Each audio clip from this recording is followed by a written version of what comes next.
And now, it's time for Aviation News with Angela. Thank you, Mr. Whitehorse. Welcome to the first episode of Aviation News with Angela in 2026. This news report is presented by Oakland San Francisco Bay Airport. With AA Goes Holiday Shopping, JetBlue enters its lounge era, among other aviation news articles. Let's get started. First, we go to American buys 2 ORD gates from the clearance rack. American Airlines bought 2 gates from Spirit at Chicago/ORD as Spirit continues to look anywhere and everywhere for cash. Unfortunately for Spirit, the $30 million will not go toward its cash bottom line, but to help prepay debtor-in-possession loan. AA, you'll recall, lost 4 gates at ORD when the city reallocated gates earlier this year.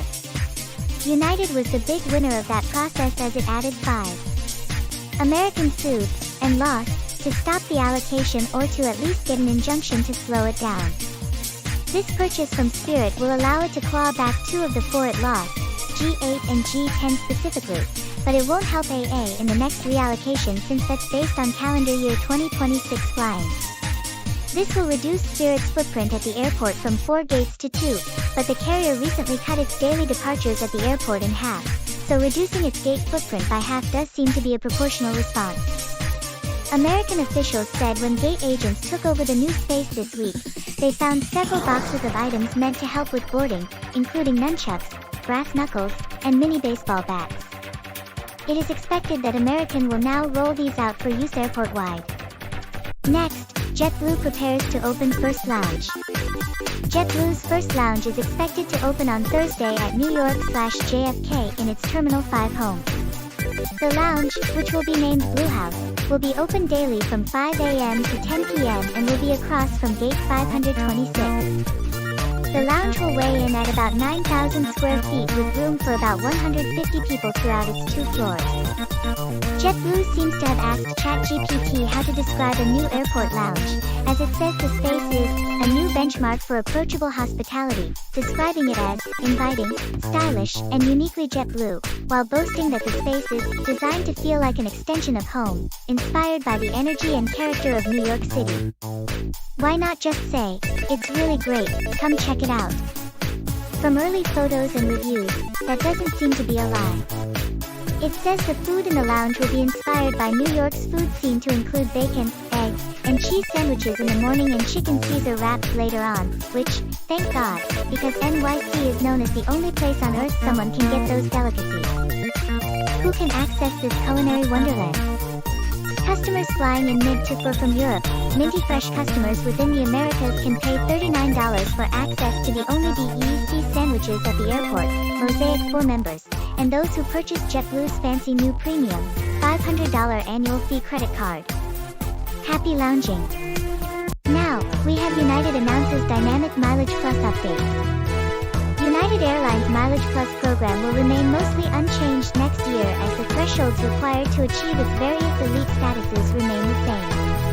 Elite members in the program will also be able to receive upgrades on award tickets beginning in February, a first for the carrier, with priority given to those flying in or out of Newark. Perhaps the most dramatic change will be Plus Points. Its currency for top-tier elites to upgrade will shift from predetermined to dynamic pricing in 2027. This shift will undoubtedly make most upgrades more expensive, while the carrier will surely focus on the small percentage of low-demand options that now can be upgraded at a reduced rate.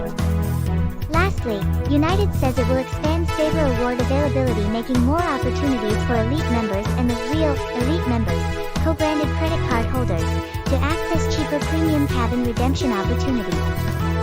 Next up is Emerald I'll meet the Steel City. Aer Lingus announced 6 new routes this week, 5 within Europe and 1 to the United States. The carrier will begin non-stop service to the fancy, shiny, renovated Pittsburgh International Airport beginning in May. The route will operate 4 times weekly on an A321neo LR, flying year-round with the exception of darkest winter when it will take a brief break. The Dublin flight will be the 3rd transatlantic destination from PIT, joining London and Reykjavik. As for Aer Lingus, Pittsburgh will be its 24th destination in North America, but only the second to a city known for putting French fries on its sandwiches after Cleveland. Other European additions for Aer Lingus include Asturias, Spain, Montpellier, and Oslo from Dublin, along with Nice and Santiago de Compostela from Cork. And finally, we have DOT Wave's final $11 million owed by Southwest. For Southwest, the 2022 holiday meltdown that left thousands stranded across the country and the airline with a mountain of bad press is finally over. The DOT is letting Southwest out of its final penalty payment imposed on the carrier in 2023. The carrier was fined $140 million after it canceled between 15,000 and 20,000 flights following Winter Storm Elliott, but will save the final payment, which had been due next month. The government said the decision was based on Southwest's $112 million investment in its Network Operations Control Center and the XXL edible arrangement the carrier sent to DoD headquarters on the first of the month all year long. Now for some airline potpourri with Danny Kaufman. Aerolíneas Argentinas faxed over an updated code share agreement with Abra Group to include Avianca now. Air Algeria is restructuring. Air Baltic is expanding its code share with Lufthansa. Alaska's Seattle-Tacoma to London Heathrow service will launch May 21st and be operated by AB 787-9 Dreamliner, with 34 seats up front and 266 in the back. BA City Flier is adding 3 fancy destinations. Emirates is so impressed with Frontier's Go Wild Pass that it is launching Asia Pass. Eurowings named Max Kanatsky its new CEO. Indigo has had a bad couple weeks. Air seeks a potential merger. KLM would like the Dutch government to establish a national SAF fund. Lufthansa Group unveiled its new brand identity on Wednesday, and it appears to be what any of us would get if we asked AI to make the most German-looking German brand identity as possible. Mango Airlines, which seemingly shut down 4 years ago, is close to actually shutting down. And I believe Angela hasn't mentioned it yet in next year's Airlines We Lost episode. Oman Air's first new route of 2026 will be between Muscat and Taif. Pegasus Airlines of Turkey is spending $154 million to purchase Czech Airlines and SmartWings. Qantas began non-stop service from Perth to both Auckland and Johannesburg. Riyadh Air will launch as the world's first AI-native airline, whatever that means. SAS signed a new code share with WestJet. Spirit reached a $140 million agreement over GTF engines. Southwest is getting closer to opening lounges. Turkish opened a new lounge in Edinburgh, its first in Europe. Vietnam Airlines is getting into the freight game. Thank you, Danny. You're welcome. And I believe that's about it.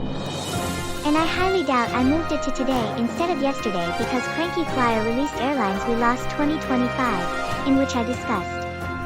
And now, my moment of levity. We got hit with a significant winter storm last weekend.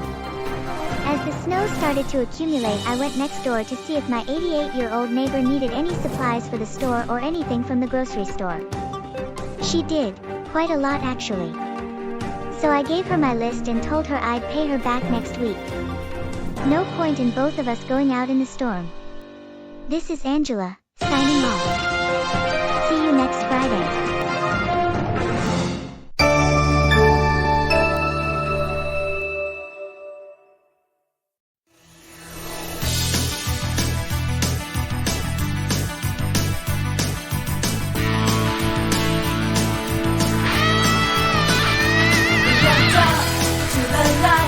It's a supersonic flight, gotta keep it going.